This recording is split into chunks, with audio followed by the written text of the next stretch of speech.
தமிழ் சினிமாவில் மிகவும் பிரபலமான நடிகர்களுள் ஒருவராக வலம் வருபவர் தான் நடிகர் ரஜினிகாந்த். சூப்பர் ஸ்டார் என்ற பட்டத்துடன் வலம் வரும் இவர் 70 வயதை தாண்டிய நிலையிலும் தற்பொழுது வரை ஒரு முன்னணி ஹீரோவாக வலம் வருகிறார்.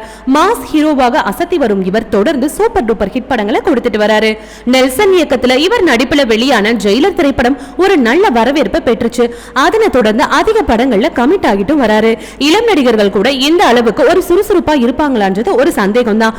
அந்த அளவுக்கு நிக்காம ஓடிக்கிட்டே இருக்காரு ரஜினிகாந்த். தற்பொழுது டி ஞானவேல் இயக்கத்தில் வேட்டை என்ற திரைப்படத்தில் நடிச்சிட்டு வராரு. இதனைத் தொடர்ந்து லோகேஷ் கனகராஜ் இயக்கத்தில் கூலி என்ற திரைப்படத்திலும் நடிக்க இருக்கிறார். இந்த திரைப்படத்தை சன் பிக்சர்ஸ் நிறுவனம் தான் தயாரிக்க உள்ளது.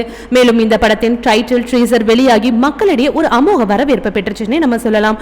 ஆனால் இந்த படத்தின் படப்பிடிப்பு இன்னும் தொடங்காமலே இருக்கிறது. வருகிற ஜூலை மாதம் தான் படப்பிடிப்பு துவங்கும் என்று கூறப்படுகிறது. இந்த நிலையில இயக்குனர் கார்த்திக் சுப்புராஜுடன் அடுத்த திரைப்படத்தில் நடிக்க இருப்பதாக புது தகவல் ஒன்று வெளியாக உள்ளது.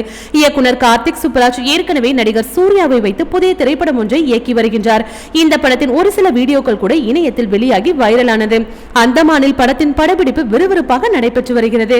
இந்த நிலையில் நடிகர் ரஜினியிடம் இயக்குனர் கார்த்திக் சுப்புராஜ் கதை ஒன்றை கூறியிருக்கிறார்.